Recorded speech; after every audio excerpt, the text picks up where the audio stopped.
إن الحمد لله نحمده ونستعينه ونستغفره ونعوذ بالله من شرور أنفسنا ومن سيئات أعمالنا من يهده الله فلا مضل له ومن يضلل فلا هادي له أشهد أن لا إله إلا الله وحده لا شريك له وأشهد أن محمدا عبده ورسوله لا نبي بعده قال الله تعالى في كتابه الكريم بعد أعوذ بالله من الشيطان الرجيم بسم الله الرحمن الرحيم يا أيها الناس اتقوا ربكم الذي خلقكم من نفس واحدة وخلق منها زوجها وبث منهما رجالا كثيرا ونساء واتقوا الله الذي تساءلون به والأرحام إن الله كان عليكم رقيبا أما بعد فإن أصدق الحديث كتاب الله وخير هدي محمد صلى الله عليه وسلم وشر الأمور محدثاتها وكل محدثة بدعة وكل بدعة ضلالة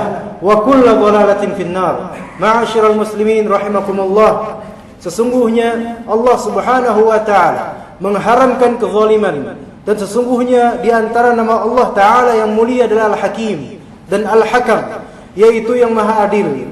Dan sesungguhnya manusia seringkali disifati sebagai zalum dan juga jahul, yaitu zalum yang sering berbuat zalim dan jahul yang sering berbuat kebodohan karena kejahilan dan ketidaktahuan. Ma'asyiral muslimin rahimakumullah. Ingatlah bahwa diri kita adalah insan dan manusia itu seringkali alpa, lalai, dan asal dari manusia adalah jahil. Asal dari manusia adalah jahil, tidak mengetahui, tidak punya ilmu sampai dia belajar dan memahami. Tidak ada seseorang pun dari kita mempunyai ilmu begitu saja, melainkan didahului dengan belajar sebelumnya. Oleh karena itu Allah Subhanahu wa taala mewajibkan kepada kita semua untuk mencari ilmu agama, untuk mencari ilmu demi menegakkan agama kita di dunia dan menyelamatkan kita di akhirat dengan izin Allah. Kali ini insyaallah khatib akan menasihati dirinya dan juga kaum muslimin sekalian perihal hal-hal yang berlaku dan bergulir di zaman sekarang begitu jamaknya. Kita di sini akan menyebutkan beberapa hadis Nabi sallallahu alaihi wasallam dan juga beberapa kutipan dari ayat-ayat Allah Azza wa Jalla. Di antaranya sebuah hadis yang diriwayatkan dari Jabir bin Abdullah radhiyallahu anhuma dan juga diriwayatkan oleh Abdullah bin Umar. Dan hadis ini diriwayatkan oleh banyak dari para ulama ahli hadis, di antara Imam Al-Bukhari, juga Imam Muslim, juga Imam Ahmad dan lainnya, bahwasanya Rasulullah sallallahu alaihi wasallam bersabda, ittaqul zulm, hati-hatilah kalian, jauhilah diri kalian dari apa? Dari yang namanya kezaliman. Kenapa? Fa inna zulma zulumatun yaumal qiyamah. Sesungguhnya kezaliman itu adalah kegelapan-kegelapan di hari kiamat nanti. Ma'asyiral muslimin rahimakumullah, apa arti zulm? Zulm maknanya jelas, yaitu menaruh sesuatu tidak pada tempatnya. Wad'u syai' fi ghairi mahallihi, yaitu menaruh sesuatu tidak pada tempatnya. Menyembah selain Allah adalah kezaliman. Mencuri adalah kezaliman. Korupsi adalah kezaliman, bahkan korupsi waktu bagi para pegawai itu adalah kezaliman. Menaruh sesuatu tidak pada tempatnya. Kata Rasulullah SAW tadi, ittaqul zulm, jauhilah oleh kalian yang namanya zalim. Fa inna zulma zulumatun yaumal qiyamah. Sesungguhnya kezaliman itu adalah kegelapan di hari kiamat nanti. Maka siapa di sini yang ingin dirinya dinaungi dengan kegelapan, maka berbuatlah zalim sesukanya.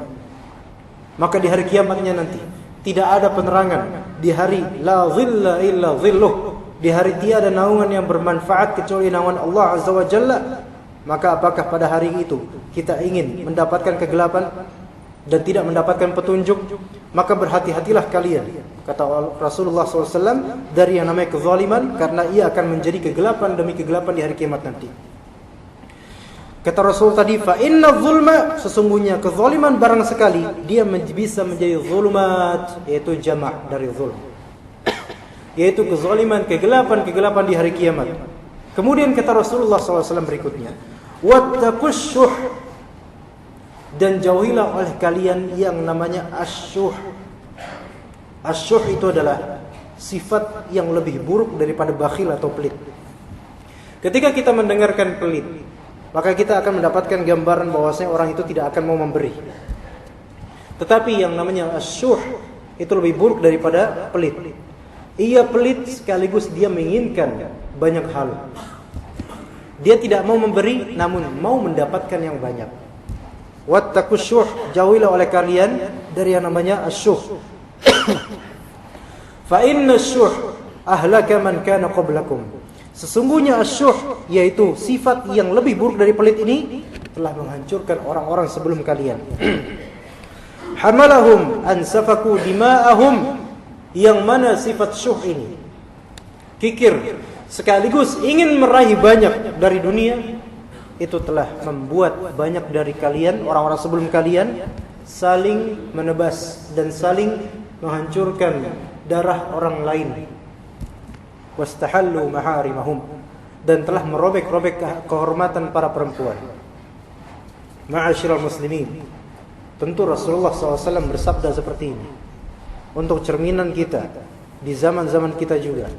Ketika orang-orang banyak melakukan kezaliman, ketika orang-orang banyak memiliki karakter syuh, bakhil, pelit untuk memberi, namun luar biasa ingin sekali maruf akan dunia, maka sebagaimana dikatakan oleh Rasulullah, hal ini akan terulang bisa, yaitu akan terjadi pertumpahan darah dan juga akan terjadi kehormatan-kehormatan yang dihancurkan. Itu hadis riwayat oleh Abdullah bin Umar dan juga Jabir bin Abdullah rahimahumullah jami'an. Kemudian ini masih umum tentang kezaliman. Sesungguhnya kezaliman itu ada beragam macam. Dan kita tahu bahwasanya ada kezaliman yang terbesar, yaitu kezaliman dalam menerapkan hak-hak Allah Azza wa Jalla. Kezaliman dalam menerapkan tauhid uluhiyah. Kezaliman dalam peribadatan. Di sebuah hadis riwayat Abdullah bin Mas'ud, dalam hadis yang diriwayatkan oleh Al-Imam Ibnu Abi Syaibah dalam musannafnya, juga Imam Ahmad dalam musnadnya, juga Imam Bukhari dalam sahihnya, juga Imam Muslim dalam sahihnya, juga Imam Tirmidzi dan Nasa'i dalam kitab sunan mereka berdua. Abdullah bin Mas'ud berkata, "Lamma nazalat," ketika turun ayat alladzina amanu wa lam yalbisu imanahum bidzulmin, yaitu ketika orang-orang beriman dan yang tidak mentalbis atau mencampur adukkan keimanannya dengan kezaliman, orang seperti itu akan mendapatkan keamanan di hari akhir insyaallah. Yaitu siapa? Beriman dan tidak berbuat kezaliman akan mendapatkan keamanan. Maka qala ashabun Nabi SAW, para sahabat Nabi kemudian bertanya, "Ya Rasulullah, ya Rasulullah, ayyuna lam yadhlim?" Ya Rasulullah, antum bilang tadi dengan ayat Allah, orang-orang yang beriman dan tidak melawan kezaliman bakal dapat keamanan. Ya Rasulullah, siapa di antara kita yang tidak pernah berbuat zalim? Semua dari kita ya Rasulullah, sahabat-sahabat engkau pernah berbuat zalim. Lalu berarti kita enggak dapat keamanan ya Rasulullah. Maka turunlah ayat di surat Luqman ayat ke-13. Wa idh qala Luqmanu libnihi wa huwa ya'idhu ya bunayya la tusyrik billah inna syirka la zulmun 'adzim. Dan ketika Luqman memberikan wasiat kepada anaknya, wa huwa ya'idhu, dan Luqman pada saat itu memberikan mau'izah dan menasihati anaknya. Nasihat paling pertama adalah, ya bunayya, wahai anakku, la tusyrik billah, janganlah engkau berbuat syirik kepada Allah. Inna syirka la zulmun 'adzim, sesungguhnya kesyirikan itu adalah kezaliman yang besar. Dan memang tidak ada kezaliman yang lebih besar dibandingkan kezaliman kesyirikan. Karena orang yang berbuat syirik menempatkan sesuatu yang paling agung tidak pada tempatnya, yaitu peribadatan yang tadinya hanya kepada Allah tapi kepada selainnya. Musibah yang juga besar yang melanda di masa kini adalah banyak para imam, banyak para khatib, banyak para hafiz Mungkin mereka hafal Al-Quran, mungkin mereka mengetahui perkara-perkara khilafiyah di fiqih, tapi mereka tidak waspada akan bab syirik dan tauhid ini. Dan ini musibah. Sebelum terjadi musibahnya kemudian ketika masyarakat awam terus menerus dalam syirikan tanpa mereka sadari. Wallahul musta'an wa na'udzubillah. Oleh karena itu, dakwah yang pertama kali adalah dakwah menuju tauhid. Seseorang masyarakat tidak akan bersatu kecuali dipersatukan di atas tauhid. Sekalipun Anda mengumpulkan banyak orang dengan hati yang paling tulusnya Anda, tetapi ketika Anda tidak menyuarakan tauhid, maka wallahi tidak akan mereka bersatu dalam kebenaran, dan mereka akan bercerai-berai meskipun awal-awal mereka akan bersatu. Karena tauhid hablum minallah, tali menuju Allah, itulah siratal mustaqim yang pertama. Tauhid kepada Allah Azza wa Jalla. Oleh karena itu Luqman mewasiatkan kepada anaknya, sebelum hal-hal lainnya, la tusyrik billah. Jangan sekali-kali engkau berbuat syirik kepada Allah, baik syirik besar ataupun syirik kecil. Bahkan syirik kecil pun harus kita waspadai. Kenapa? Ada sebuah hadis yang sahih riwayat Ahmad dalam musnadnya dan juga riwayat Ibnu Majah dalam sunannya. Abu Sa'id Al-Khudri berkata, kharaja alaina Rasulullah sallallahu alaihi wasallam. Rasulullah keluar untuk menemui kita. Wa nahnu natadzakarul Masih. Dan ketika itu kami sedang saling bercakap, yaitu para sahabat lagi ngobrol. Tentu para sahabat kalau ngobrol enggak seperti kita, tentang ilmu. Kali ini temanya adalah tentang Al-Masih. Yaitu Al-Masih siapa? Bukan Al-Masih Isa di sini. Yaitu Al-Masih Ad-Dajjal.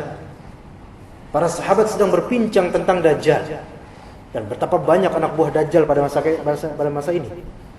Ketika banyak orang sekarang tertipu dengan penggadaan uang itu, anak buah Dajjal, maka bagaimana bertemu dengan Dajjal aslinya? Jauh lebih tertipu. Itu baru bisa menggandakan uang, dan itu pun wallahu a'lam.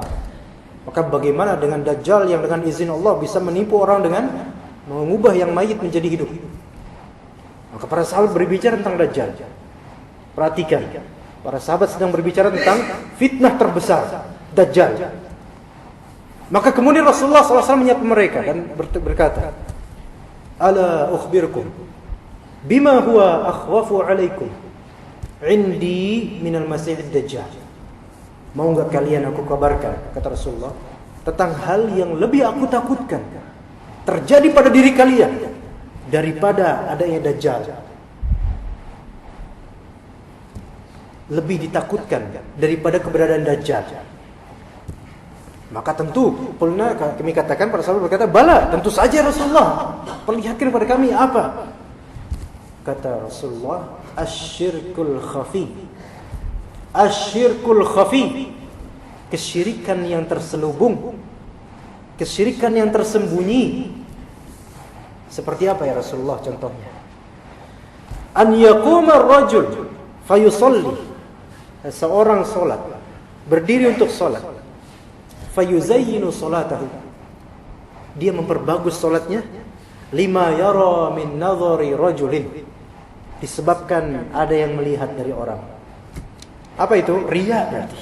Riya atau sum'ah. Syirik kecil tersembunyi yang untuk mendeteksinya itu memerlukan scanning kolbu yang benar-benar ketat. Dan ini bisa terjadi pada siapapun, bahkan yang mungkin sudah mengikuti sunnah sekalipun benar-benar. Ketika seseorang penampilan sesuai dengan sunnah Nabi SAW, alhamdulillah. Tetapi itu semua agar diakui bahwasanya dirinya satu manhaj, agar diakui, jadi melihat dari pandangan orang saja, maka ini asyirk al-khafi.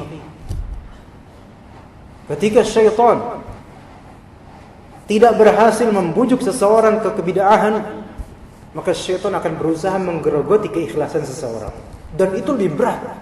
Kenapa? Karena memang kata Rasulullah SAW dalam riwayat lain, faman kanat fi imanihi salabah Barang siapa yang dalam keimanannya itu ada kekuatan, zida al-bala, ditambahkan ujian buat dia, ujian keikhlasan. Maka jangan pernah merasa, ikhwan sekalian dan jemaah sekalian, yang sudah berilmu selamat begitu saja. Belum selesai. Belum selesai kita ini. Perjalanan wallahu a'lam. Dan rintangan ujian masih panjang, masih banyak. Oleh karena itu sering-sering kita ingat tentang kesyirikan ini. Dan sering-sering kita berlindung kepada Allah Ta'ala dari kesyirikan. Baik yang kecil apalagi yang besar. Itulah salah satu hadis yang sahih yang Rasulullah sabdakan. Bayangkan, Rasulullah lebih takut jika kesyirikan kecil menimpa para sahabatnya dibandingkan datangnya Dajjal. Kenapa? Kenapa ya kawan? Kenapa kaum muslimin? Karena para sahabat telah mengilmui itu Dajjal sesat. Tahu. Tetapi belum tentu setiap manusia, bahkan setiap orang berilmu, bisa mendeteksi kesyirikan di hatinya. Ini yang perlu diperhatikan jemaah sekalian rahimakumullah. Dan ini nasihat juga untuk anak dan juga untuk semua. Ingat, kalau datang Dajjal bermata satu, ciri-cirinya jelas, penipu, penyihir dan seterusnya, jelas ini Dajjal. Gak mau ikut orang-orang beriman. Tetapi ternyata hal yang sifatnya internal di qalbu sendiri belum tentu bisa ketemu itu virusnya. Virusnya belum ketemu.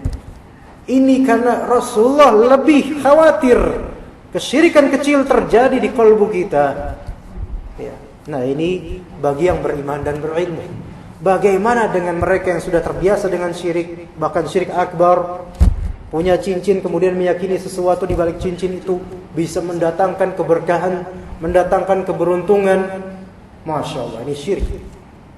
Yang jualan datang ke dukun minta penglaris, menempelkan kemudian sesuatu di temboknya dengan keyakinan bahwa ini dapat melariskan.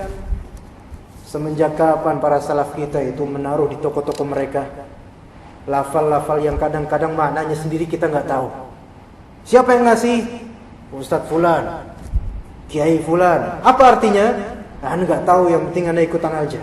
Inilah, kalau misalnya kita orang-orang yang ikut-ikutan saja, lebih mudah ditipu daripada angin yang terbang. Kemudian hadis yang diriwayatkan oleh Imam Ad-Darimi dan juga oleh Imam Al-Bukhari, Muslim dan Ibnu Majah dalam kitab-kitab mereka. Ada permasalahan yang penting sekali di sini. Kalau tadi tentang kesyirikan, dan itu masih hablum minallah tentu saja. Sekarang ada amalan hablum minallah yang kedua, yang kalau kita tidak menunaikannya, maka kita telah berbuat zalim, sangat-sangat zalim.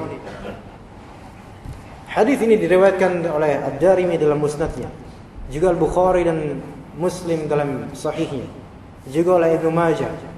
Suatu hadis riwayat Jabir bin Abdullah radhiyallahu anhu, beliau berkata, qala Rasulullah sallallahu alaihi wasallam, Rasulullah sallallahu alaihi wasallam bersabda, laisa bainal 'abdi wa bainal kufri illa tarkus shalah. Tidak ada penghalang atau pembatas antara hamba dengan kekufuran kecuali meninggalkan sholat. Mafhumnya apa? Yang kita pahami, barang siapa yang meninggalkan sholat secara mutlak, dia keluar dari Islam. Adapun yang masih malas-malasan, bolong-bolongan, mungkin di dunia kita menilainya masih muslim, tapi nggak tahu bagi Allah bagaimana. Dan ini sudah diperingatkan oleh Rasulullah. Penghalang antara Islam dan kekafiran, salat. Dan di dalam hadis lain, hadis yang sahih, Rasulullah SAW bersabda yang maknanya, hal yang paling pertama dihisab dalam urusan agama adalah salat. Kalau tidak benar salatnya atau bahkan tidak salat, khalas, silakan ke neraka. Dan kalau benar salatnya, ingatlah, inna salata tanha 'anil fahsya'i wal munkar. Salat itu mencegah dari kefahishan dan kemungkaran. Lalu bagaimana kita masih salat tapi kita masih berbuat mungkar? Bukan masalah apa-apa, melainkan memang salat kita aja yang enggak sempurna. Bukan salah salatnya, bukan salah syariatnya, bukan. Sebagaimana orang-orang bercadar, itu cadaran. Tapi masih aja tuh kayak gitu, bandel tetap.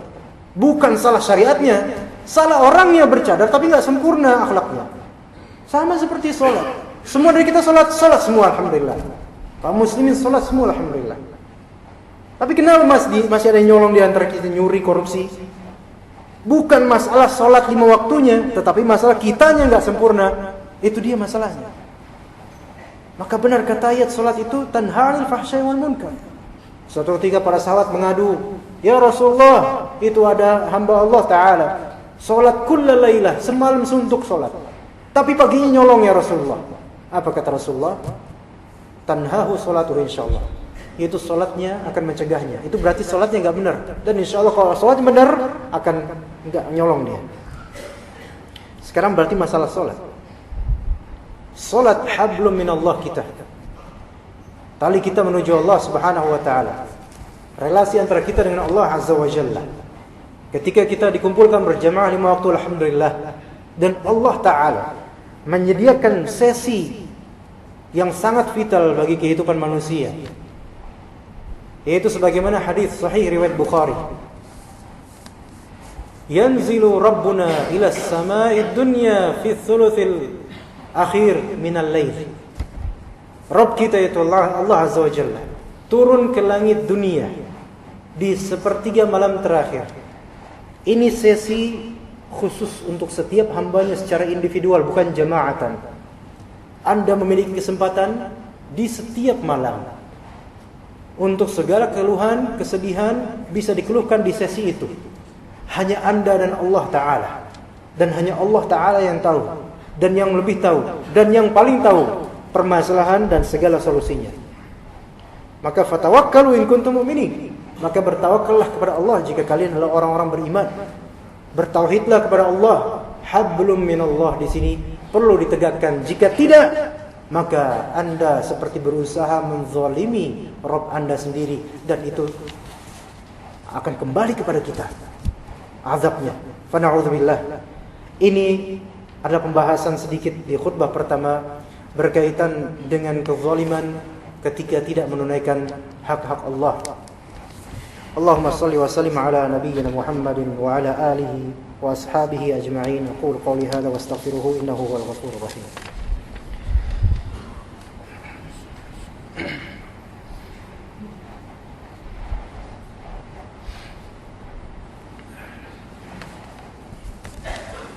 الحمد لله الذي خلق السماوات والأرض وجعل الظلمات والنور والصلاة والسلام على أشرف الأنبياء والمرسلين المصطفى محمد وعلى آله وصحبه أجمعين.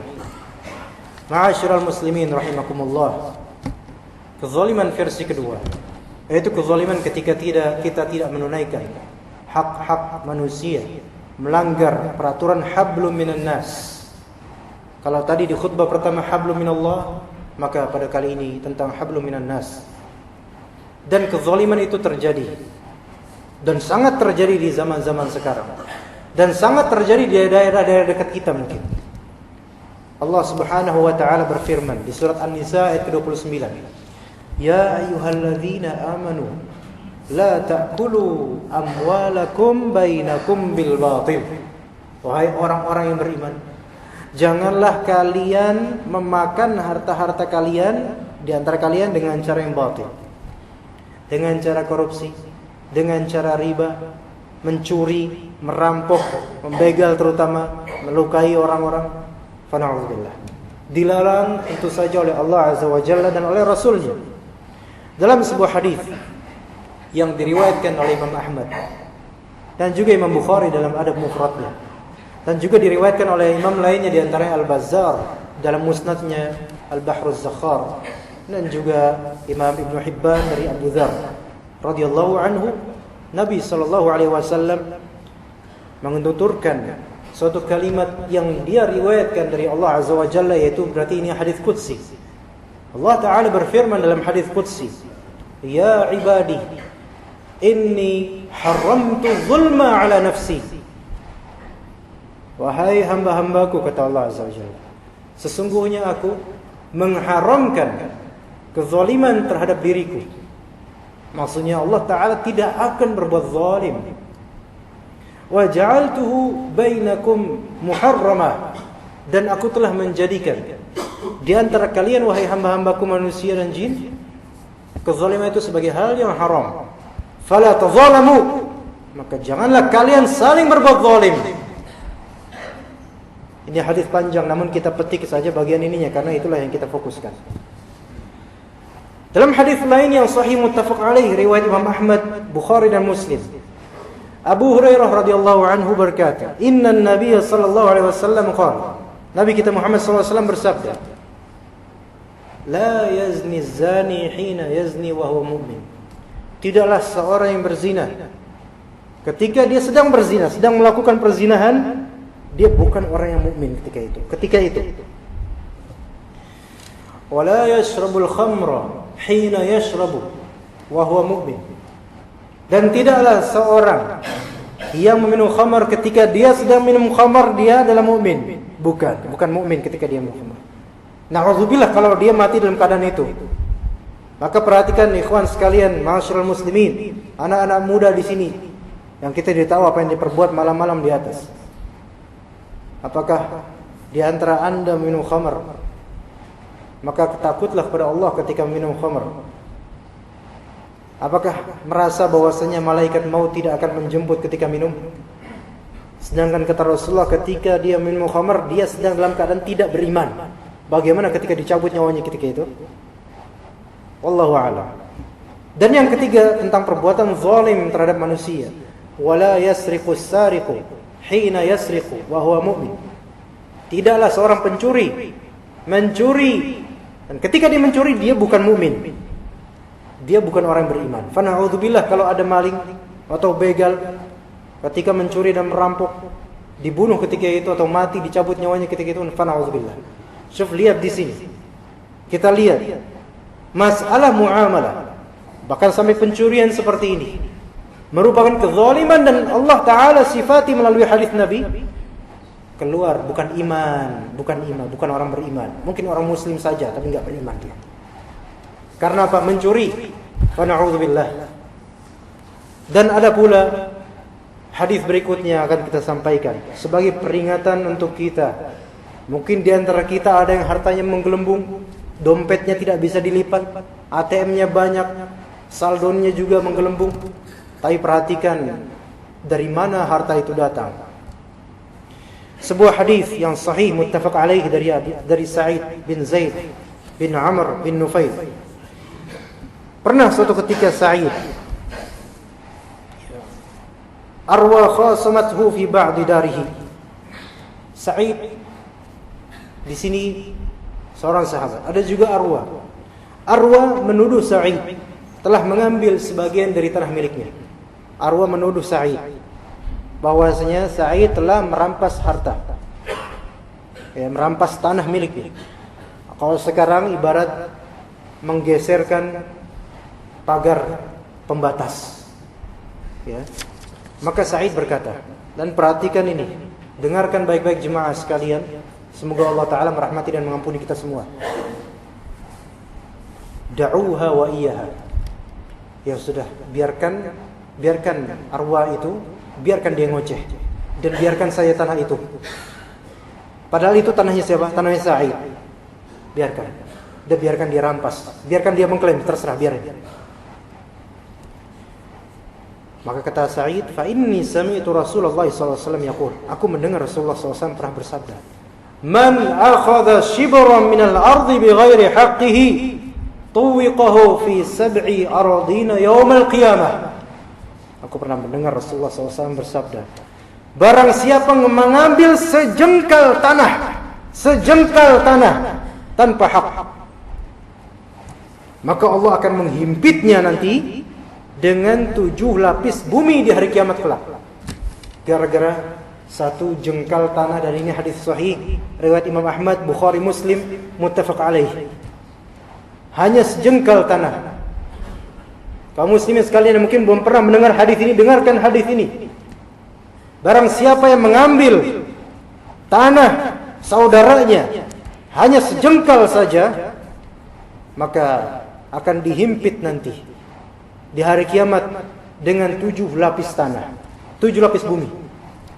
Fa na'udzubillah. Maka kemudian Sa'id berkata, Allahumma in kanat kadhibatan fa'im basaraha waj'al qabruha fi dariha. Ya Allah, kata Sa'id. Ini orang yang terzalimi berdoa nih. Makanya kata Rasulullah kepada Mu'adz, wattaqi da'watal mazlum. Hati-hati kamu terhadap doa orang yang dizalimi. Fa innahu laisa bainahu wa bainallahi hijab. Tidak ada hijab, tidak ada penutup antara doa tersebut dengan Allah Ta'ala. Dikabulkan langsung oleh Allah. Ya Allah, kata Sa'id, in kanat kadhibatan fa'im basarha. Ya Allah, kalau misalnya dia bohong, ya Allah, dia mengambil tanah saya, ya Allah, maka jadikan matanya buta, ya Allah. Waj'al qabraha fi dariha, dan jadikanlah kuburnya itu berada di area rumahnya. Qal, kemudian diriwayatkan, fara'aituha amya'a taltamisul judur. Suatu ketika aku melihat arwah ini buta, taltamisul judur, yaitu sedang megang-megang tembok. Kena itu doanya, terbalas itu. Belum selesai. Yaqul, dia berkata, arwah berkata, asabatni da'watu Sa'id bin Zaid. Aku benar-benar kena pamaliknya, kebalas dengan doanya Sa'id bin Zaid yang waktu itu. Kemudian diceritakan, fa bainama hiya tamshi fid dar. Ketika arwah ini sedang berjalan dengan kebutaannya di area kekuasaannya, marrat ala bi'rin fid dar. Dia melewati suatu sumur yang berada di areanya, fa waqa'at fiha, dan dia terjatuh, terjerumus, terperosok ke dalam sumurnya sendiri. Fakanat qabruha, dan sumur itu menjadi kuburan bagi arwah yang telah merampas dan berdusta, merampas tanah saudaranya. Fa na'udzubillah.